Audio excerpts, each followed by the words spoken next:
आप सभी का हमारे YouTube चैनल सम्राट आईएएस भाई साकेत राजवंश में एक बार फिर स्वागत है। इस समय हम भूगोल में एक नई श्रृंखला जिसे भौगोलिक चिंतन कहते हैं उसको लेकर के चल रहे हैं और इस भौगोलिक चिंतन में आज हम अपने इस वीडियो में डिस्कस करेंगे कि अंध युग में भूगोल का विकास किस प्रकार होता है। अंध युग में भूगोल के विकास की जब बात करेंगे तो इसमें महत्वपूर्ण टाइम था यूरोप में भूगोल का विकास और यह समय अवधि 300 एडी से 1200 एडी के मध्य रही है। इसके बाद आगे हम देखेंगे कि अरब भूगोल वेत्ताओं का क्या योगदान रहा है। तो सबसे पहले हम ये देखेंगे यूरोप में भूगोल का विकास किस प्रकार हुआ है। अंध युग में भूगोल का विकास और इस अंध युग में भूगोल के विकास की जब बात करते हैं तो हम किसकी बात करेंगे? यूरोप में भूगोल के विकास की। यूरोप में भूगोल के विकास की। अगर हम यूरोप में भूगोल के विकास की बात करेंगे तो यह समय अवधि क्या है? 300 एडी से लेकर के 1200 एडी के मध्य। ये समय अवधि कब आती है?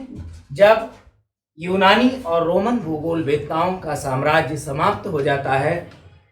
उसके बाद यूरोप में अंध युग का समय काल आ जाता है जहां पर भूगोल के क्षेत्र में कोई भी विशेष प्रगति नहीं होती है।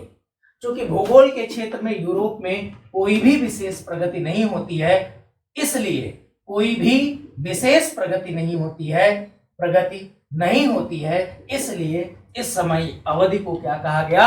अंध युग कहा गया। इस समय ईसाई धर्म अत्यधिक प्रभावी हो चुका था। चूंकि ईसाई धर्म अत्यधिक प्रभावी हो चुका था, इसलिए बाइबल के विचार भूगोल पर छा गए। मैंने क्या बताया? ईसाई धर्म अत्यधिक प्रभावी हो रहा था, इसलिए बाइबल की जो विचारधारा थी या बाइबल का जो कॉन्सेप्ट था ये धीरे धीरे भूगोल पर पूरी तरीके से, मैं क्या बताया कि धीरे धीरे भूगोल पर पूरी तरीके से छा गया था और एक भूगोल के ज्ञान में एक अंध युग का समय आ गया।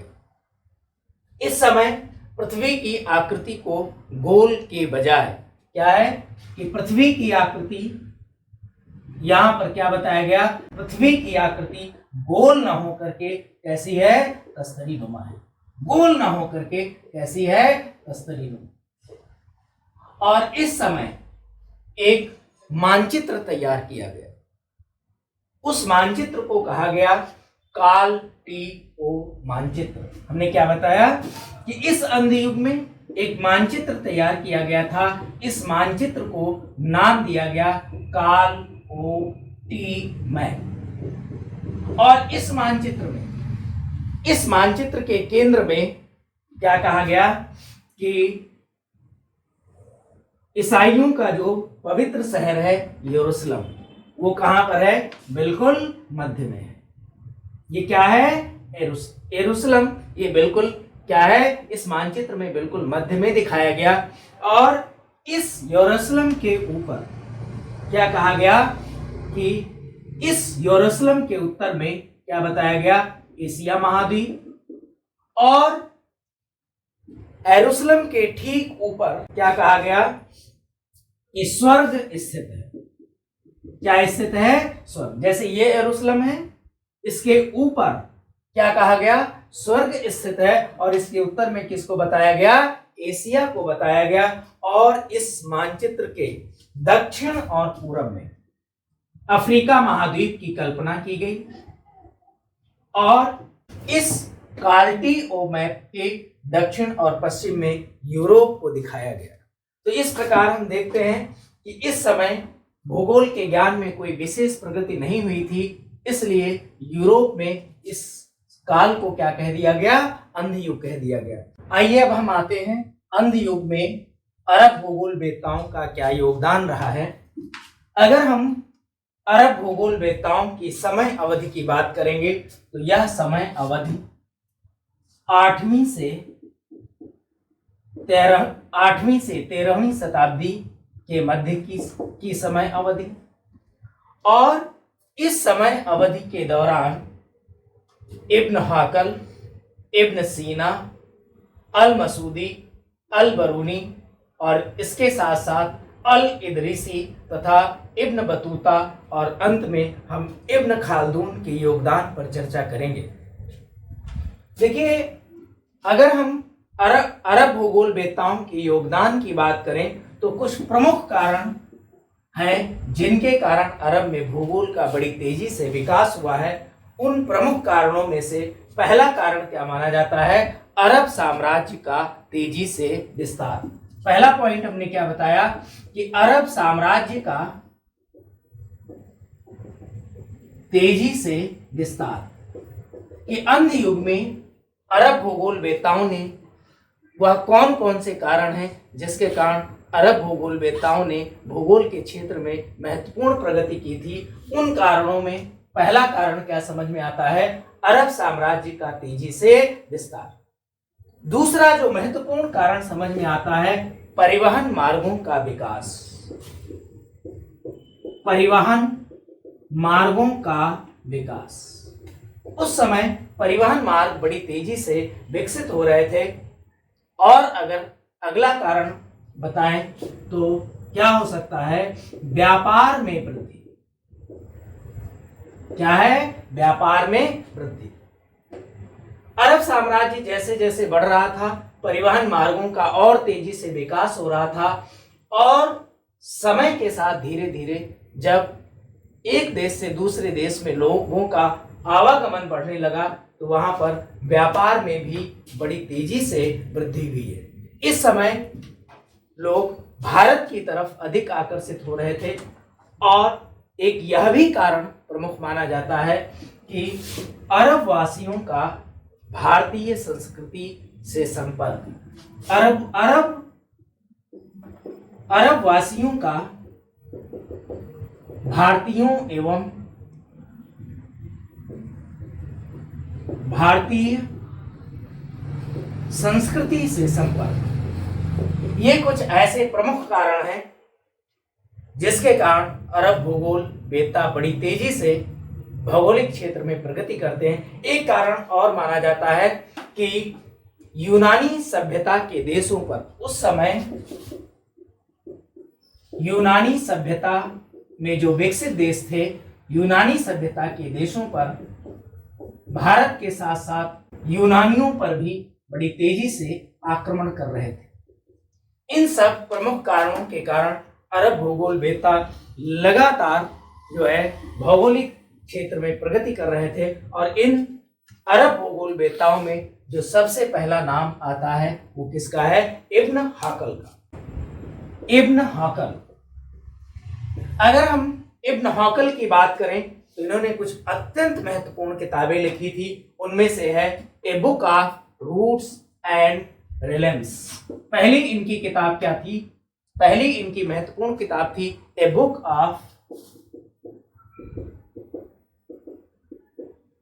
Roots and realms. इसके बाद इनकी जो दूसरी बहुत महत्वपूर्ण किताब आती है उसका नाम था पृथ्वी की आकृति। क्या है? पृथ्वी की आकृति। इसके बाद इनकी एक तीसरी बहुत महत्वपूर्ण किताब आती है भौगोलिक क्षेत्र में, जिसका नाम था संसार के देश। हमने क्या बताया कि इब्न हाकल पहले अरब भूगोल वेत्ता हैं जिन्होंने भौगोलिक ज्ञान को आगे बढ़ाया। तत्कालीन समय में उनकी कुछ महत्वपूर्ण किताबें आई थीं, जिसमें पहली महत्वपूर्ण किताब क्या थी? A book of roots and realms. दूसरी महत्वपूर्ण किताब क्या थी? पृथ्वी की आकृति। और इसके बाद तीसरी बहुत महत्वपूर्ण किताब इनकी क्या थी? संसार के देश। इब्न हाकल के बाद अब हम आते हैं इब्न सीना पर।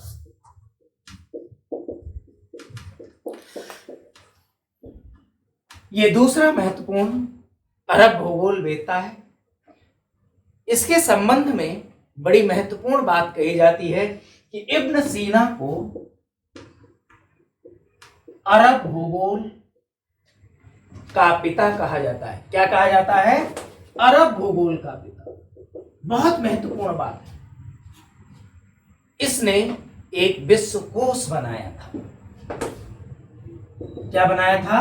विश्वकोश। इसके साथ साथ अगर हम इस विश्वकोश की बात करें तो इसने बड़े पैमाने पर इस विश्वकोश में भौगोलिक घटनाओं का जिक्र किया था। क्या किया था? भौगोलिक घटनाओं का। हमने क्या बताया कि इसने विश्वकोश बनाया था और इसमें बड़े पैमाने पर भौगोलिक घटनाओं का वर्णन किया था। इस विश्वकोश में अगर हम भौगोलिक घटनाओं की बात करें तो इसमें क्या था? भौतिक भूगोल, पर्वत निर्माणकारी प्रक्रिया, मृदा निर्माणकारी प्रक्रिया। मैंने क्या बताया कि इस विश्वकोश में भौतिक भूगोल, पर्वत निर्माणकारी प्रक्रिया तथा मृदा निर्माणकारी प्रक्रिया का विशेषकर वर्णन किया गया था। इब्न सीना के बाद दूसरा जो महत्वपूर्ण भूगोल वेत्ता है अरब भूगोल वेत्ताओं में, उसका नाम है अल मसूदी। अल मसूदी। अगर हम अल मसूदी की बात करें तो इनके बारे में कहा जाता है कि महत्वपूर्ण निश्चयवादी थे। महत्वपूर्ण निश्चयवादी चिंतक थे। क्या थे ये? महत्वपूर्ण निश्चयवादी चिंतक थे। अगली बात इनके बारे में कही जाती है कि यह जलवायु वैज्ञानिक थे। क्या थे? यह जलवायु वैज्ञानिक थे, अर्थात उस समय इन्होंने जलवायु के क्षेत्र में बहुत अधिक काम किया था। यह कैस्पियन सागर तक पहुंचे। कहां तक गए? कैस्पियन सागर तक। और जब ये कैस्पियन सागर में नाव से घूम रहे थे, कैसे घूम रहे थे? नाव से। तो इन्होंने क्या कहा कि कैस्पियन सागर एक बंद सागर है। क्या है? कैस्पियन सागर एक बंद सागर है। इनकी कुछ महत्वपूर्ण किताबें हैं, उनको हम लोग देख लेते हैं। जैसे पहली महत्वपूर्ण किताब क्या थी? महत्वपूर्ण किताबें, महत्वपूर्ण बुक्स। जो इनकी पहली महत्वपूर्ण किताब थी उसका नाम क्या था? समय विवरणिका।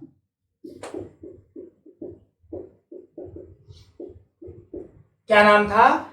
क्या नाम था? समय विवरणिका। दूसरी इनकी महत्वपूर्ण किताब थी सोने की चरागाहें एवं जवाहरातों की खानें।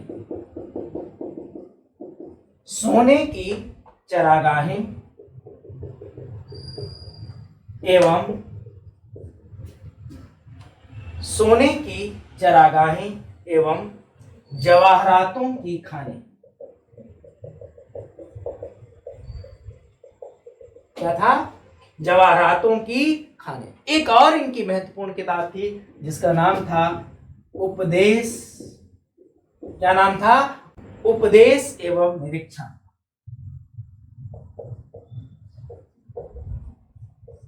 तो इतनी कुछ बातें हैं अल मसूदी के संबंध में। मैंने क्या बताया? ये निश्चयवादी थे, और निश्चयवादी का मतलब मैं पहले बता चुका हूं कि प्रकृति प्रभावी होती है और अन्य सभी जैविक घटक इस प्रकृति से ही प्रभावित होते हैं। जैसा प्रकृति चाहती है वैसा इन जैविक घटकों पर प्रभाव पड़ता है। इसके बाद हमने क्या बताया कि अल मसूदी जलवायु वैज्ञानिक हैं और ये कैस्पियन सागर को बंद सागर बताते हैं। इसके साथ साथ इनकी कुछ महत्वपूर्ण किताबें हैं जिनमें हमने क्या बताया? समय विवरणिका, और इसके साथ साथ सोने की चरागाहें एवं जवाहरातों की खानें, और इसके बाद उपदेश एवं निरीक्षण। अल मसूदी के बाद हम आते हैं अब अल बरूनी के। अल बरूनी देखते हैं कि अल बरूनी का क्या होगा। अल बरूनी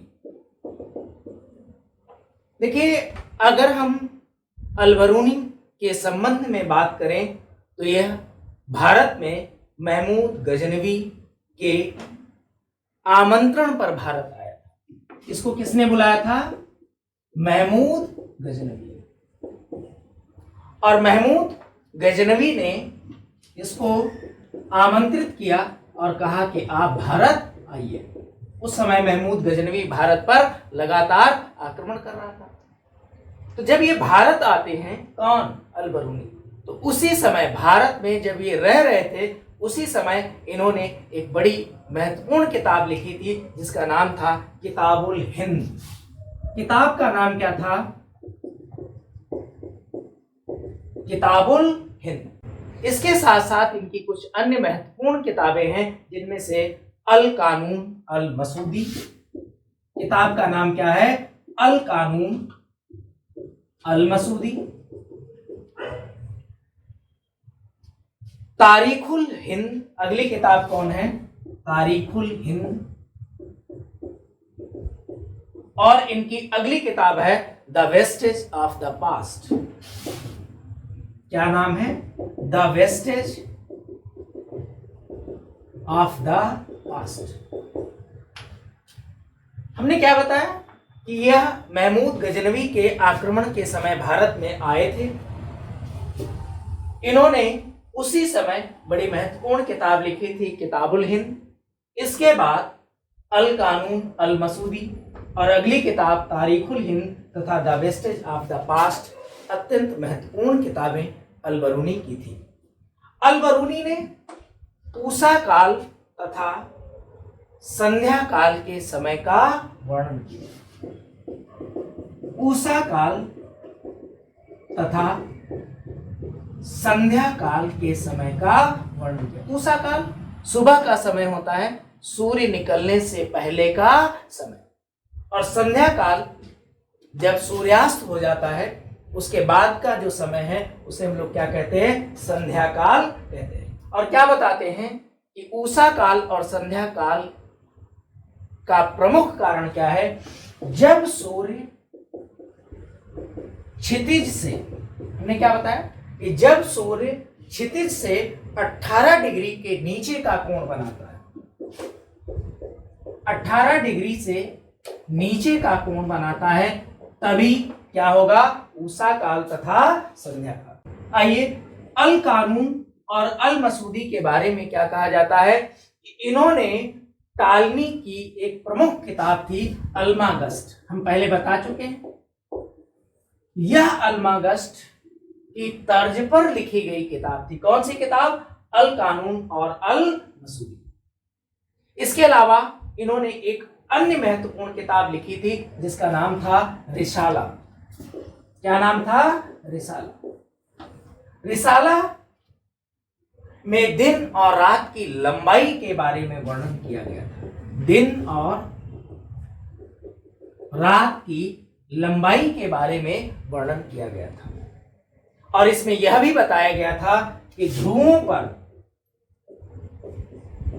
6 महीने के दिन और 6 महीने की रातें होती।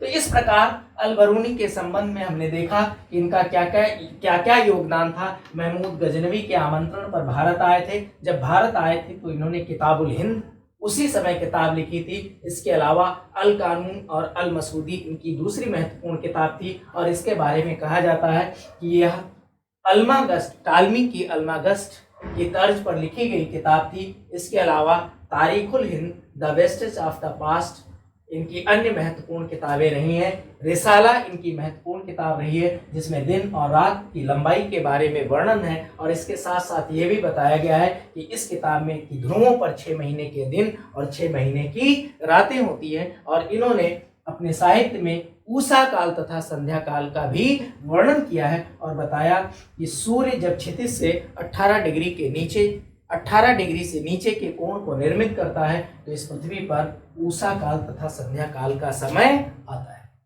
अल-बरूनी के बाद हम आते हैं अगला महत्वपूर्ण विद्वान है जिसका नाम है अल-इदरीसी पर।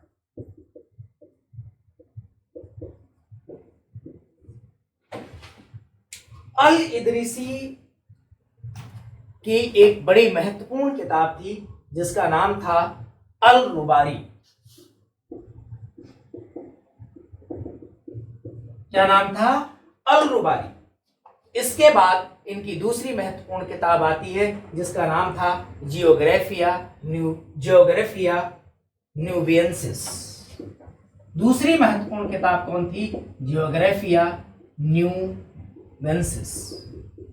तो इस प्रकार मैं देखता हूं कि ये दोनों किताबें जो है कहीं न कहीं उस समय भौगोलिक ज्ञान को आगे बढ़ा रही थी। अल रुबारी अरबी भाषा में लिखी गई किताब थी और अगर इस अल रुबारी का हिंदी ट्रांसलेशन करें तो ये कहा जाता है कि मनोरंजन जो विश्व भ्रमण की इच्छा रखता है।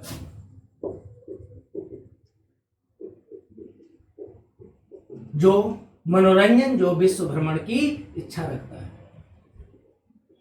इस प्रकार ये दो किताबें अल इदरीसी की महत्वपूर्ण किताबें थी जो भूगोल के प्रति समर्पित थी और भूगोल के ज्ञान को आगे बढ़ा रही थी।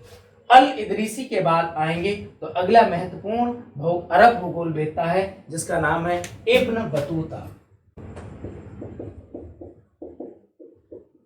इब्न बतूता के बारे में कहा जाता है कि यह निग्रो मूल के थे।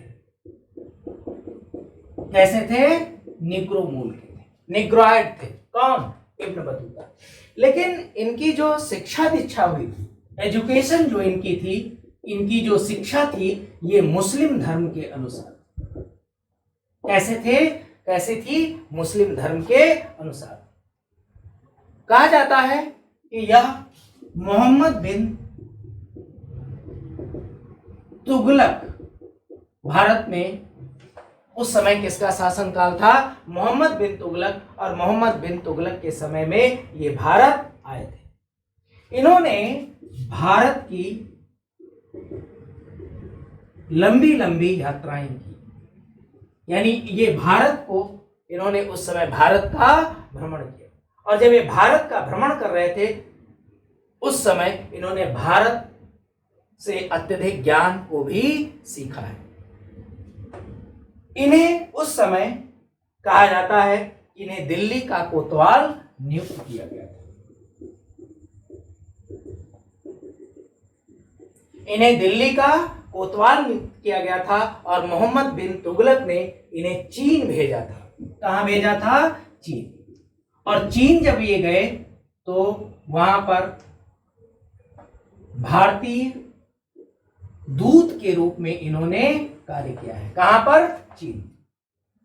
इनके बारे में कहा जाता है कि इन्होंने कुल मिलाकर 75,000 मील से भी अधिक यात्रा की है। क्या कहा जाता है? कि इन्होंने 75,000 मील से भी अधिक यात्रा की है। किसके बारे में कहा जाता है? इब्न बतूता के साथ। इन्हें एक उपनाम से जाना जाता था। किस नाम से?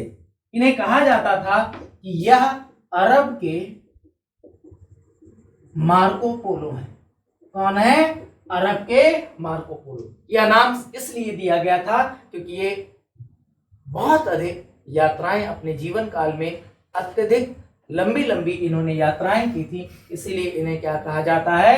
अरब का मार्को पोलो। इन्होंने एक किताब लिखी थी जो उस समय बहुत फेमस हुई थी। उस किताब का नाम था एक ग्रंथ यात्रा। किताब का नाम क्या था? एक ग्रंथ यात्रा, जिसमें इन्होंने अपनी यात्राओं का वर्णन।